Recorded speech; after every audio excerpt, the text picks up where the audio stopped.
নমস্কার বন্ধুরা, আমরা সবাই জানি কোনো একটা স্বাধীন সার্বভৌম দেশের কতগুলো জিনিস বেশ কমন থাকে, যেমন একটি ন্যাশনাল ফ্ল্যাগ, একটি জাতীয় পশু, একটি জাতীয় পাখি, একটি জাতীয় খাবার, একটি জাতীয় ফল।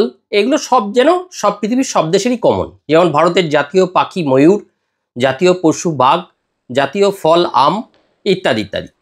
কিন্তু জানেন কি, ভারতের একটি জাতীয় ব্যাকটেরিয়াও আছে। এটা আশা করি আপনারা শোনেননি। প্রথমগুলো তো আমরা বাচ্চাদের শেখাই, সবাই মোটামুটি জানি। তা জাতীয় ব্যাকটেরিয়া এটা আবার কি? কোভিডের পর থেকে এমনিতেই মানুষের ব্যাকটেরিয়া ভাইরাস পজিটিভ এগুলো শুনলেই যেন নাক সিটকানি, বিরক্তি এবং তিতিবিরক্তকর একটা পরিস্থিতি। কিন্তু হ্যাঁ, একটি ব্যাকটেরিয়া, তাও আবার জাতীয় ব্যাকটেরিয়া। কারণ আমরা সাধারণ জানি কি, ব্যাকটেরিয়া ভাইরাস এগুলো কোনো সময় থ্রোট ইনফেকশন, কোনো সময় আই ইনফেকশন, পেটে ইনফেকশন, বুকে ইনফেকশন, কানে ইনফেকশন, পেটে বিরক্তকর ব্যাপার। কিন্তু এই ব্যাকটেরিয়াটি কিন্তু আমরা রোজই আমাদের প্রাত্যহিক জীবনে ঘরে ব্যবহার করছি এবং খাচ্ছি, কিন্তু এর উপকার বই অপকার নেই বললেই চলে। তাই এই ব্যাকটেরিয়াটাকে ভারতের জাতীয় ব্যাকটেরিয়া আখ্যা দেওয়া হয়েছে। এই পুরো গল্পটা শুনতে এবং এই ব্যাকটেরিয়াটা কি করে এত উপকারী, কেন একে এত প্রাধান্য দেওয়া হলো এবং এই খাবারটি এবং এই ব্যাকটেরিয়াটাকে, আজ এই পর্বে বলবো এই গল্প। তাহলে পুরো গল্পটা শুনতে আমার সাথে থাকুন। নমস্কার, আমি doctor Anupam Sinha, general physician, proctologist, lifestyle modifier, এই পর্বে আপনাদের হোস্ট। আর আপনারা দেখছেন আপনাদের নিজেদের YouTube channel doctor Anupam helpful.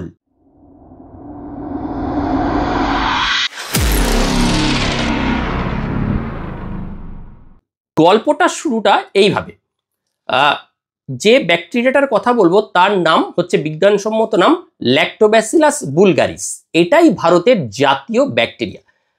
ব্যাপারটা হচ্ছে 2012 সালে আমাদের তৎকালীন পরিবেশ এবং বন প্রতিমন্ত্রী জয়ন্তী নটরাজন আমাদের একটি ভারত ইন্ডিয়ান গভর্নমেন্টকে একটা প্রস্তাব দেয় যে এই একটি জীবাণুকে জাতীয় জীবাণু হিসেবে চিহ্নিত করা হোক। বহু মানুষ তার এই মতামতটাকে সমর্থন করেন। সেই মতো 2013 সালে ল্যাক্টোব্যাসিলাস বুলগারিসকে ভারতের জাতীয় জীবাণু ঘোষণা করা হয়। এই ব্যাকটেরিয়ার কারণেই দুধ থেকে তৈরি হয় দই। আর দই হলো এমন একটি খাবার যা আপনার শরীরে শুধু উপকারই করে, অপকার কিন্তু করে না। তাহলে এবার এক নজরে একটু জেনে নিই দই খেলে কি কি উপকার। তারপর এটা আপনারা মোটামুটি সবাই জানেন, তাও একটু রিক্যাপিচুলেশন। এরপরে বুঝিয়ে বলবো, এই 7টা পয়েন্টের মধ্যে একটা পয়েন্টই বুঝিয়ে বলবো কেন দই খাওয়াটা এত উপকারী, শরীরের পক্ষে কি উপকার, কিভাবে সে করে, এবং কি করে শুধু দই খেয়ে পেট ভালো রাখার মাধ্যমেই আপনি সমস্ত রোগ, সে ডায়াবেটিস হতে পারে, সেটা হার্টের রোগ হতে পারে, সেটা পার্কিনসন হতে পারে, সেটা ডিপ্রেশন হতে পারে, সেটা চুলের স্বাস্থ্য হতে পারে, হাড়ের স্বাস্থ্য হতে পারে, সব রোগকে এই একটি খাবার খেয়ে প্রায় 90% ঠেকিয়ে রাখতে পারবেন। এবং সায়েন্টিফিক্যালি দেখিয়ে দেবো যে কিভাবে এটা সম্ভব হচ্ছে। তাহলে আগে চলুন জেনে নিই দই আমাদের শরীরে কি কি করে। আগেই বললাম হার্টের স্বাস্থ্যের উন্নতি করে, এগুলো ব্যাখ্যা দেবো না, ব্যাখ্যা দেবো শুধু একটারই, দাঁত ও হাড় মজবুত করে, ক্যালসিয়াম আছে, ফসফরাস আছে, ম্যাগনেসিয়াম আছে, এগুলো তো আপনারা জানেন। ওজন কমায়, দই খেলে অনেকক্ষণ পেটের মধ্যে একটা ভার ভার বোধ থাকে, একটা ফুলনেস থাকে, যার ফলে ওজন কমায়। হজম শক্তির প্রভূত উন্নতি ঘটায়, এটা বলবো পরে। আর রোগ প্রতিরোধ ক্ষমতা বাড়ায় ও চুল ভালো রাখে। আর 7 নম্বর হচ্ছে রক্তে ডায়াবেটিসের মাত্রা নিয়ন্ত্রণ করে। এর মধ্যে শুধু দুটো জিনিস আমি খুব ইলাবোরেটলি একটু বলবো, সেটা হলো কি করে দই রোগ প্রতিরোধ ক্ষমতা বাড়ায়। অনেকে একটা কথা আছে বাংলায়, যার পেট ভালো তার সব ভালো। যার পেটের স্বাস্থ্য, আপনি যদি গাট মাইক্রোবস, পেটে আমাদের কিছু ভালো ব্যাকটেরিয়া আছে, এই ব্যাকটেরিয়ার কলোনি যদি ঠিক রাখতে পারেন, তাহলে বারবার ঠান্ডা লেগে যাওয়া, হাঁপানি, শ্বাসকষ্ট, বারবার সর্দি কাশিতে ভোগা, ডায়াবেটিস, কোলেস্টেরল, হার্টের রোগ, অ্যালজাইমার্স, ডিপ্রেশন প্রভূত রোগ ঠেকিয়ে রাখতে পারবেন। আমাদের আজকের আলোচ্য বিষয় এটি। তাহলে দইয়ের এই 7টা উপকারিতা, তার মধ্যে সোজাসুজি এবার চলে যাচ্ছি রোগ প্রতিরোধ ক্ষমতার ব্যাপারে, কি করে রোগ প্রতিরোধ ক্ষমতা বাড়ায় সেটা বলতে। এটা বুঝতে গেলে আপনাদের এই সায়েন্টিফিক চার্টটা একটু বুঝতে হবে। এই চার্টের দুদিকে দেখুন একটা আনহেলদি, আমাদের পেটের নাড়িভুড়ির একটা ক্রস সেকশন করে একদিকে আনহেলদি টিস্যু, একদিকে হেলদি টিস্যু রাখা হয়েছে। এরপর এই হেলদি টিস্যুর ওপর, হেলদি টিস্যুটা আছে যেটা যারা দই খেয়েছেন তাদের সাপেক্ষে, আর আনহেলদি টিস্যুটা রয়েছে যারা দই বা ইয়োগার্ট খাননি তাদের সাপেক্ষে। এইবার আপনারা এই চার্টটা একটু মনোনিবেশ করুন। দেখুন আমরা যারা বরাবর চিররোগে ভুগি, যেমন ধরুন হাঁপানি হতে পারে, শ্বাসকষ্ট হতে পারে, বারবার সর্দি কাশি লেগে যাওয়া হতে পারে, তাছাড়া ডায়াবেটিস, হাঁটুর যন্ত্রণা, কোমরের যন্ত্রণা, আর্থারাইটিস, হার্টের রোগ, হার্ট অ্যাটাক, এই সমস্ত কিছুর কারণ হলো একটা ইনফ্ল্যামেশন, শরীরে একটা প্রদাহন ব্যাপারটা কিরকম, আমাদের শরীরে একটা সবকিছু ডিফেন্স করার জন্য একটা ইমিউন সিস্টেম আছে, কিন্তু বাইরে থেকে যখন ব্যাকটেরিয়া ভাইরাস কিছু ঢুকছে সেটার সাথে শরীর যখন লড়ছে একটা নির্দিষ্ট সময় অবধি শরীরের ডিফেন্সটা ঠিক আছে, মানে সে ব্যাকটেরিয়াকে প্রতিহত করছে। কিন্তু এ একটা দামাল হাতির মতো, হাতিকে যদি আপনি ছেড়ে দেন, সে যুদ্ধক্ষেত্রে ছেড়ে দেওয়া হয়, তাহলে দেখবেন সে খারাপ শত্রুপক্ষের সৈন্য তো মারছেই, কিন্তু তার পদপৃষ্ঠে অনেক সময় নিজের সৈন্যরাও মারা যাচ্ছে।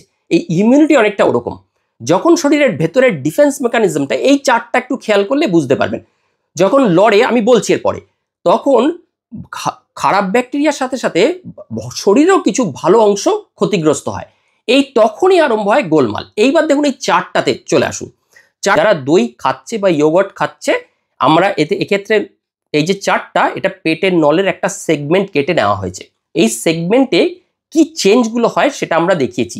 দেখুন যারা দই বা ল্যাক্টোব্যাসিলাস বুলগারিস টানা খায় না, তাদের পার্টটা লেখা আছে ইনফ্ল্যামড, এই পার্টটা, আর এদিকে লেখা আছে নর্মাল মিউকোজা বা ইয়োগর্ট বা দই যারা খাচ্ছে। কি দেখা যায় দেখুন, এখানে কতগুলো শব্দ লেখা আছে ছোট ছোট, চারটার দিকে দেখুন, তাহলে বুঝতে সুবিধা হবে। এলপিএস বলছে এগুলো পরে, IL-17, LBP, TLR4, NF-kB, আর হচ্ছে তলায় দেখুন একটা TNF আলফা। এইগুলো হচ্ছে শরীরের এমন কতগুলো মলিকিউল, যখন ধরুন কোনো ব্যাকটেরিয়া ভাইরাস এগুলো আপনার শরীরে ঢুকছে, এগুলো হচ্ছে আমাদের শরীরের ডিফেন্স লাইন অফ মেকানিজম, মানে আপনাকে শরীর বিপদে পড়তে দেবে না, শরীর এই সমস্ত সৈন্য নিয়ে, এগুলো হচ্ছে শরীরের সৈন্য, এই সৈন্য নিয়ে ওই ব্যাকটেরিয়া বা ভাইরাসের উপর ঝাঁপিয়ে পড়বে, ঝাঁপিয়ে যখনই পড়বে, যেমন এগুলো সবকটার নাম আছে, যেমন এলপিএস, একে বলে হচ্ছে লিপোপলিস্যাকারাইড মলিকুল, এগুলো কি কোনো জীবাণুর আউটার মেমব্রেনে থাকে, শরীরকে সিগন্যাল পাঠায়, শরীরে কি তৈরি হয়, শরীরে তৈরি হয় LBP বা লিপোপলিস্যাকারাইড বাইন্ডিং প্রোটিন, এগুলো সব ইনফ্ল্যামেশনে কন্ট্রিবিউট করে। তারপরে দেখুন আছে TLR4, এগুলো হচ্ছে টোল লাইক রিসেপ্টর, এগুলো সব কটা, এছাড়া এই যে IL-17, এই জিনিসগুলো যেগুলো দেখছেন, IBP, এগুলো সব কিন্তু ইনফ্ল্যামেশনে সাহায্য করে। কি করে?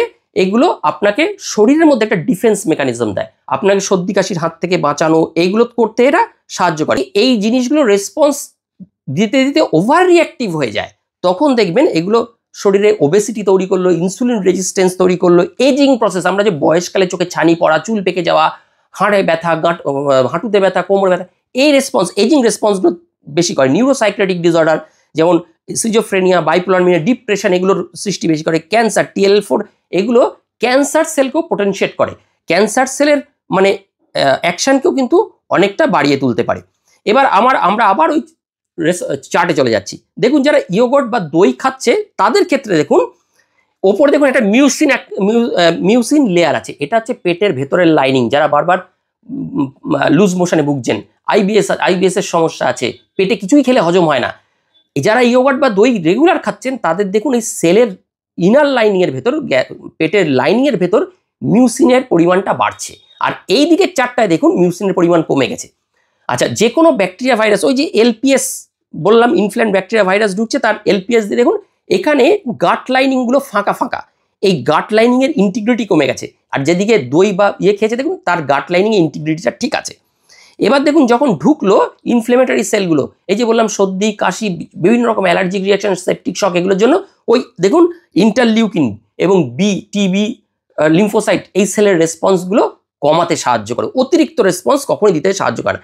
দেখুন এইদিকে LBP, এই ইনফ্ল্যামেটরি সাইটোকাইন্সগুলো পরিমাণ অনেক বেশি যারা খায়নি, আর এদিকে দেখুন কম। এদিকে দেখুন TLR4, ওই যে বললাম TLR4, টোল লাইক রিসেপ্টর 4, এই সেলগুলোর অ্যাক্টিভিটি কম, TNF এই অ্যাক্টিভিটি কম, NF-kB এই মলিকুলগুলোর অ্যাক্টিভিটি কম।